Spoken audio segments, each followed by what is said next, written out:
Hello and welcome to this week's episode of Pro-spectives, your weekly podcast where you have two professional real estate agents giving you advice on the national market, the current New Hampshire market, and some tips and tricks for agents. I am Jessica Preventure, the managing broker at Pro Homes with Lair Realty Partners, and this is my co-host, Keith Allencourt, Lair Realty.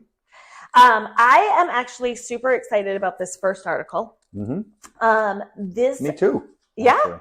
Yeah.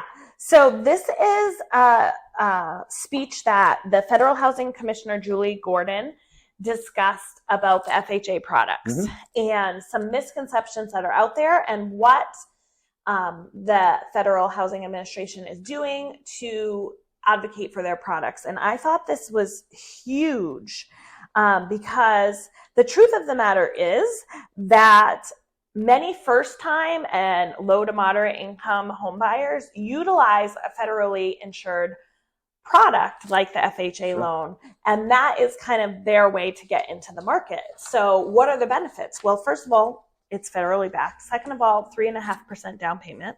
Which is the big thing. Which is a big one. And it really makes it available to underserved populations or people who maybe had never considered home ownership.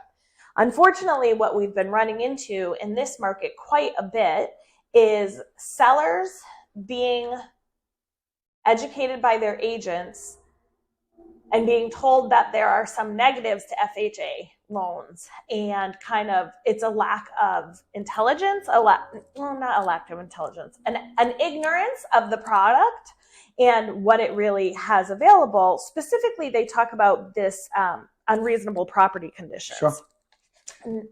Now, do you have clients using this product? I do, absolutely. I used it myself when I bought my first house. Oh, awesome. I didn't have a ton of money to put down for a down payment, so this came in, and I actually liked having it, insured stuff. You make sure that you're not going to walk into something that's just a money pit.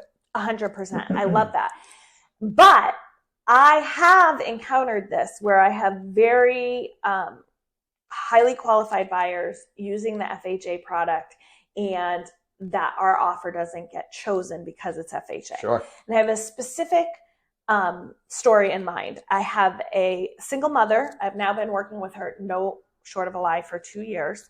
Single mother, great job, qualified, but for whatever reason, she needs to go FHA.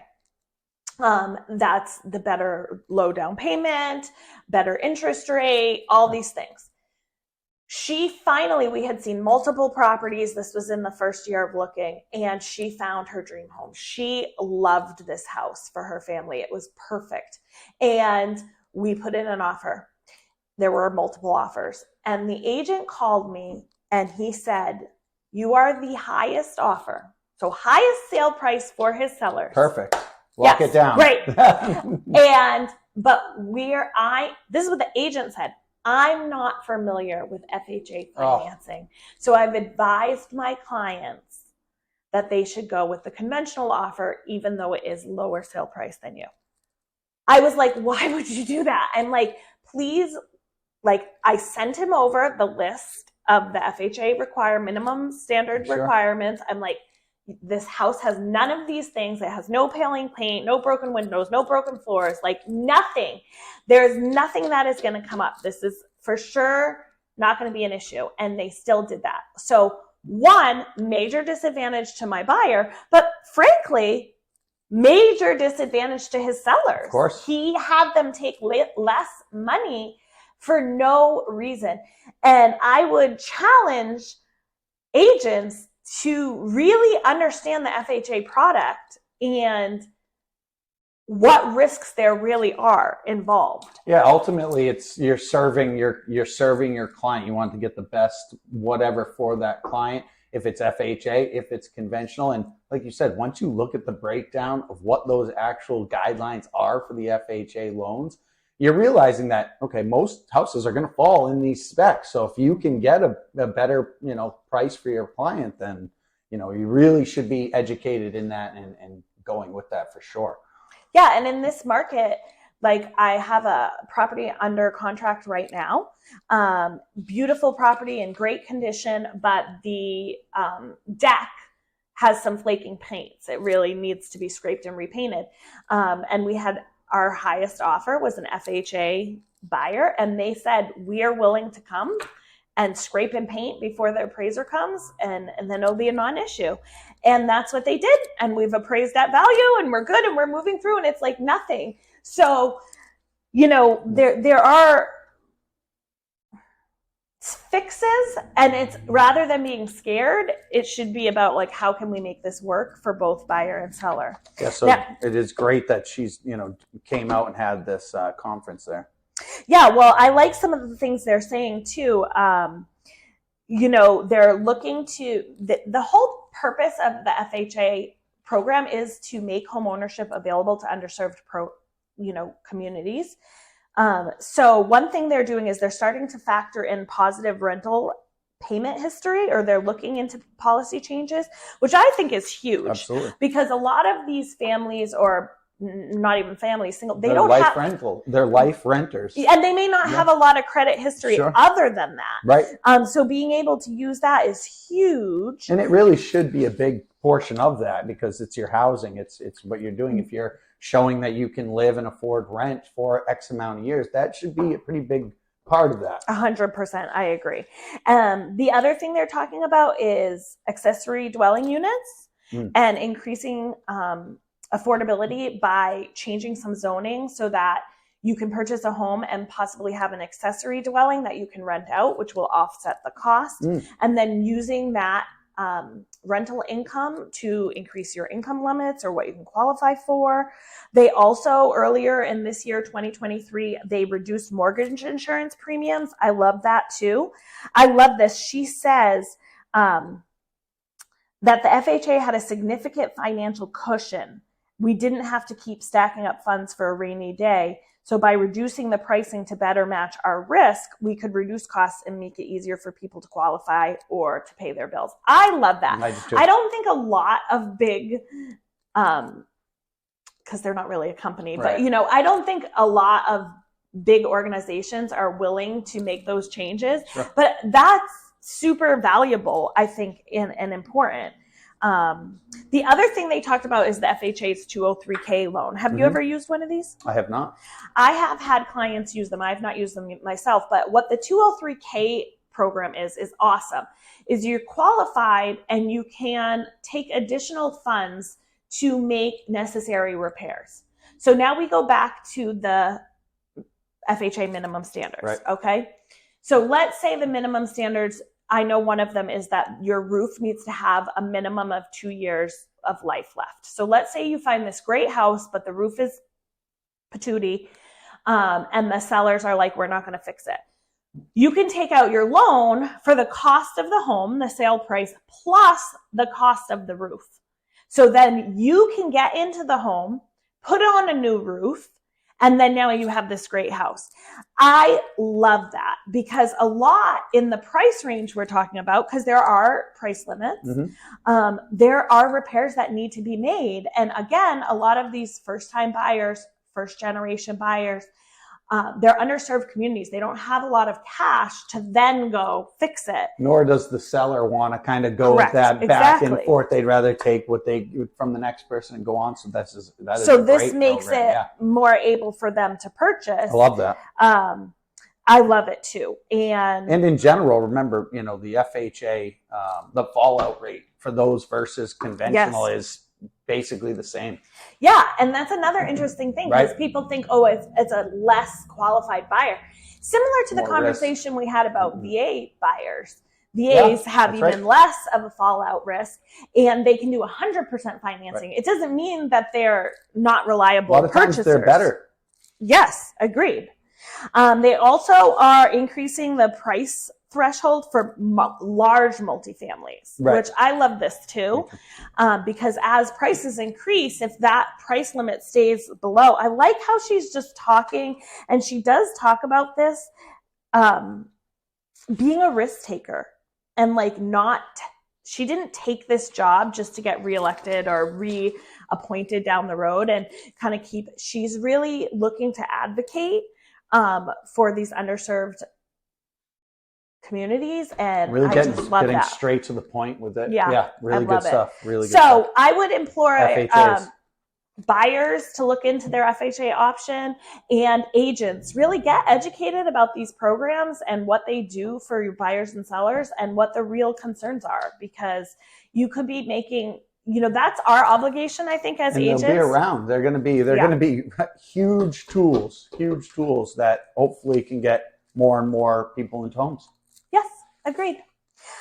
So anyway, a couple months ago, we talked about the New Hampshire housing report. And just last month, just a week or so ago, the New Hampshire 2023 residential rental cost survey report came off. Yep.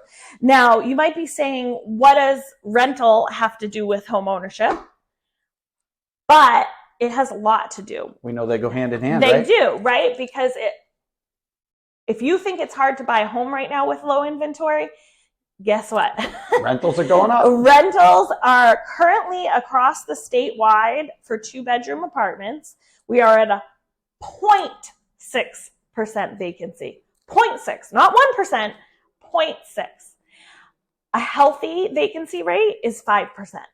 Yeah, we're at about, half a apartment. Yeah. So it's like there's not much out there. There's one for every 2 people. 2 families. There's apartment for every 2 families. Right? I think even less than that. I don't know. I can't do the math on my head. But and that's 2 bedroom. Right. If you want a 3-bedroom, that's higher. Right. And then the median gross rent, which gross includes utilities and stuff, for a 2-bedroom across the state is $1,764. So it's like, Hello. It's right. That was like my first mortgage. Like you said, though, they're both continuing to go up. So the people that are waiting are now renting. They're paying more, and it's just a. Well, and the thing is that, and this is what I think you have a story about this. You have a client that's decided maybe to rent because there's a couple $100 difference. Yeah, exactly. So I do have a client that's looking to buy. We've looked at so many houses, and his budget is a few $100. Ideally, his budget is a few $100 less than what his mortgage budget would be. So when we're looking at mortgages, everything is with, above and beyond asking. It's kind of putting us out of that range. So, he's looking at renting. Well, if you're a couple $100 less one way when in the rental situation, then, is that best long-term situation? Or in this case, he says, well, we'll revisit it in a year. Well, in a year, we can pretty much project that we're going to have a lot of the same issues. So, the rate may fluctuate a tad, but still going to be shortages. And that means that's all going to be people that aren't getting those homes are all going to rentals. So in a year, you're going to be running into the same issue and your rent might get raised. So, and think of the equity that you build in a year. Sure. So let's not even talk about the most recent years where we've gone up 10 or more percent in equity each year. Let's just talk about an average year. An average year is like 3% equity build, okay, or 3% increase in prices, so that you can think of that as equity. Mm-hmm. So if you're looking, let's say at a 200, well, what would that price be? I don't know, like $200,000 garden style condo, 2-bedroom. Your bill would be around this amount. That same amount, like Keith was saying, maybe you're at $2,000 a month instead of $1,700 or $1,800. But the difference is that in a year, that house, if it goes up 3%, is now you can sell it for $2,006. Right. So now you've gotten $206,000. So you've made $6,000. And then the money that you've paid towards that mortgage, so let's say $1,000 of it goes to principal, you're getting that $12,000 back, getting all that back. If you're paying $1,800 a month in a year, there's nothing left. Like, you're starting over from scratch, you're leaving that, there's no equity build there. So I don't think that either of us are suggesting that you purchase a home if you can't afford the home. Right. If you're saying, okay, I'm going to pay $200 extra a month to own, and that means I can't grocery shop, I can't get gas, I can't get new sneakers, Okay, that's not what we're advocating. But what we're saying is if it's within the budget, if $200 you can like don't DoorDash 3 times that month, you know, which is what I do. I waste all my money on DoorDash. So I'm not judging. I'm saying then the better financial choice is to purchase if you're planning on sitting tight and you know, there's other factors.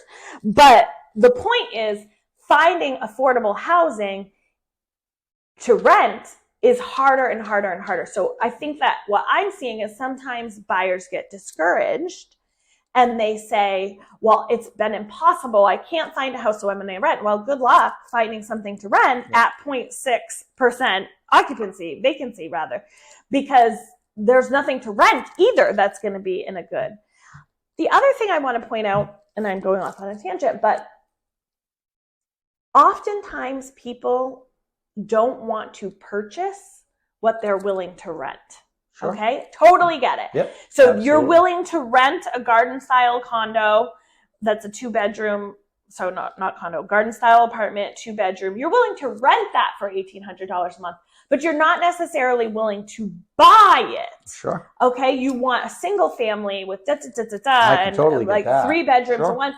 I get it. But thank you. Again, you're still not going to build that equity, and you can always turn that into a rental down the line or something. So it's all about, and I think that's where you're going with it, but getting your foot in the door and start 100%. building that equity and making it work to get in might be the better option if you're juggling there, rent, buy. Remember, rental's 100% interest. 100, right? Yes. You know, you're not going to gain any equity. You nailed it. That's exactly where I was going with it. It's like at the end of a year, are you closer to getting into that single family home? And I would argue if you're renting, you're going to be no closer to being able to purchase what you want. And what you really maybe might consider is buying something less than your ideal so that in a couple of years we can sell it and get you into your ideal. Sure. And I think it's important to explore those options. Yeah, and to know and to have a good realtor that's going to walk you through all those. 100%. And don't get me wrong. For some people, the right decision is to rent, right? If you're here on a temporary basis, if you don't know if you want to live here, if you're not sure you really want to commit to this girlfriend, boyfriend, whatever. Sure, absolutely. Then yeah, maybe you want to rent. But at least know your options. Go through them. No, don't get discouraged. Exactly. And if you are discouraged, come talk to us and we can walk you through your options. Sure. All right. Agents out there. Krys Benyamein, I never say his name right, but I don't Benyamein. know. I don't know if you've watched him. He's great on Instagram. He's hysterical. He's climbed Mount Everest. He's a very cool guy. I didn't know that. Yeah, he's cool. super cool. So I think he just had a baby too. Anyway, he's great. Follow him on Instagram. I don't know what it's I know called. he is funny, and he got some great stuff. Yeah. So this article he's talking about, he wrote for Broke Agent Media on August 28th, and it's the 6 marketing tools every real estate agent needs today. What did you think? Are you familiar with any of these? Yeah, I use a couple of these. I love it. Canva was one of the first ones that I did because it's super easy to use. You walk through it. You can do basically anything, which I still use. Yep. Less, but it's still great. It's free. So, yeah. You can't really go wrong. But that was the main one that I used, but I am going to use all these after reading this awesome list for sure. Okay. Well, let's go through them. Let's go through them. So funny enough,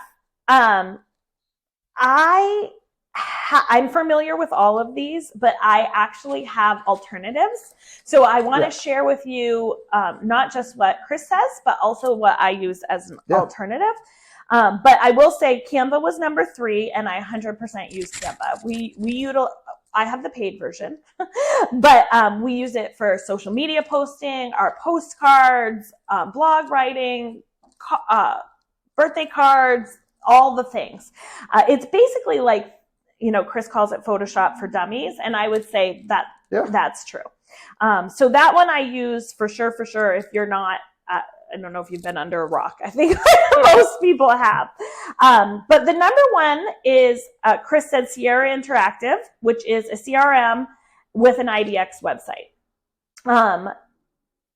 And he starts out, what every real estate agent needs is a reliable CRM. Yeah. And I think you've heard me say that before. A content relationship management one software. that you like. One that you like. The best CRM out there is the one you'll use. Exactly. So I've been through quite a few. I've used Top Producer. I've used Contactually, which I loved. I've used Brian Buffini's Referral Maker. But what we've settled on is Follow Up Boss. I've been using this now for about 3 years. It's by far my favorite. It does come with an IDX website should you want it. I personally get my IDX website through another company, but Follow Up Boss does have them all, and I love it. It tracks your communication. Follow Up Boss also does your text messages. You can do mass mailings. You can print labels. It's awesome. And then, of course, having a website that your clients can search on and that you can use for SEO, all of that's helpful. And if you're not really into that kind of stuff, getting it in an all-in-one is really great. So I would say that a CRM with a website is necessary for every agent, and the best one is the one you'll use. Absolutely. I have used Follow Up Boss. Now I use Isact. I have a separate website, but yes, the best CRM is one that you will use. Yes. All right. You want to do number 2? Yep. CapCut, which is a free video editing app that uses a great way to add captions to your videos. I have not used this. I used BombBomb for a while, but that's less video editing, more just videos. And you can narrate. You can do all kinds of stuff on that. But that seems to be the one that they're referring to. What do you use? Yeah. So I really pay someone to do So the thing is that video editing is not my thing. Like, I barely can do the green screen. So I've kind of always outsourced this. I have used an app, I think it's called Click, that does captions. I've used like iMovie to like edit a little bit. I've tried CapCut, but the truth is it's just not the best use of my time. Sure, absolutely. Recently, and tell us what you think, we've been using Video, VYDEO, I don't know, .ai to edit our blogs and pull out our reels. And that has been great. So, I mean, if someone else can do it, the feedback's been crazy, so. Then we already talked about Canva. Canva number 3, that's great. We like that. For coffee and contracts. Yeah, have you heard about them? I heard about it, but I haven't checked them out on Instagram. Yeah, so I love them. I don't use Coffee and Contracts, but I have friends that have. Our broker actually does everything that Coffee and Contracts does for us. So our broker, Lair Realty Partner, shout out, they send us monthly these social media content, and it's all with utilizing Canva. Yep. And then we can go in and edit it to ourselves. So it's very similar to Coffee and Contracts. It's giving us the content, and then it's editable. So if your company is not doing that, I think Compass has a really good program like that as well. But there's lots of, what I did used to use a lot was KCM, actually, Keeping Current Matters, which is a little less fluffy than Coffee and Contracts. It's much more data driven, which may or may not be appropriate for you. But I would agree, having someone to create that stuff for you and you only have to do a little tweaking is super helpful. And you use those posts? Absolutely. Yeah. All the time. That's huge. That saves me so much time and effort. Otherwise, I'm building them from scratch on Canva, and that's good too, but not my talent. Time is money. So right. Number 5 is MailChimp. So I've used MailChimp for other organizations. It's basically email marketing. I use BombBomb. BombBomb is basically an email marketing platform, just the same, but it's focused on video. And that's the one that I choose to use. My newsletters go out that way, my e-newsletters, and it gives you all, it connects to the CRM. It tells you when they open them, your click rate, your open rate. And Krys talks about A/B testing. You can do that on BombBomb as well. MailChimp. There's another one that a lot of people use. Mine all come from my eyes act. That's all included perfect. in mine as well. Oh, yeah, and he mentions that some CRMs will take care of it for you. Yeah. So that's all included in mine. What's the last one? Number 6, Hootsuite, scheduling. So Hootsuite must be a social media platform here. It's an app, I'm assuming. Yes, and it's how you can schedule your social media posts. Oh, yep. And they were kind of like one of the first scheduling apps. Again, I use Agorapulse. Agorapulse. And that is just because each different scheduling platform works well with certain social media platforms. And I wanted to be able to post to my Google business page, which is not called that anymore, but you know what I'm talking about. And Agorapulse does that. And so that's kind of why I went with that one. But it's the same thing to be able to time block. So, I mean, I do mine on Canva, and they got a whole. Oh, yes, Canva schedules. Canva has a whole scheduling thing right there on it. So that's that's great. Yep. So I love anything that can do more than one thing for me, right? Like anything we can schedule out is fantastic. Or if you can use the same app for more than one thing, it just saves you learning multiple. The more your CRM can do, the more these apps can do for you, all in one compassing. Great. Yeah. So let us know if you have alternatives to what I mentioned, what Krys mentioned. Are these things that you use regularly? We are so grateful for all of you. And if you have any questions or comments or things you want to hear us talk about, make sure you let us know. And follow us and listen to us every week. Okay, bye. Bye-bye.